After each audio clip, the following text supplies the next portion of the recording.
Hello மக்களே! எல்லாரும் எப்படி இருக்கீங்க? இன்னைக்கு எங்க குமரி ஸ்பெஷல் உள்ளி தீயல் தாங்க செஞ்சிருக்கிறேன். இது அவ்ளோ டேஸ்ட்டா இருக்கும். செய்றதும் ரொம்ப ஈஸி தான். வாங்க எப்படி செய்றதுன்னு பார்க்கலாம். இதுக்கு 1 மூடி தேங்காய் துருவி எடுத்துருக்கிறேன். 5 சின்ன வெங்காயம், 1 கைப்பிடி அளவு கருவேப்பிலை, 1 டீஸ்பூன் மிளகு, 1 டீஸ்பூன் வெந்தயம் சேர்த்து நல்லா வதக்கிடலாம். வதங்கினதுக்கு அப்புறமா மசாலா சேர்த்துக்கலாம். 1 டீஸ்பூன் மஞ்சள்தூள், 2 டீஸ்பூன் கார மிளகாய் தூள் சேர்த்துருக்கேன். அப்புறம் 3 டீஸ்பூன் தனியா சேர்த்துட்டு பச்சை வாசனை போற அளவுக்கு வதக்கிடலாம்.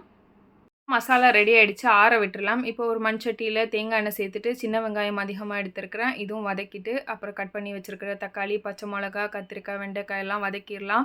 கொஞ்சமா கருவேப்பிலை சேர்த்துட்டு, புளி தண்ணி சேர்த்துக்கலாம். இந்த புளி தண்ணியில தான் இந்த வெஜிடபிள்ஸ் குக் ஆகணும்.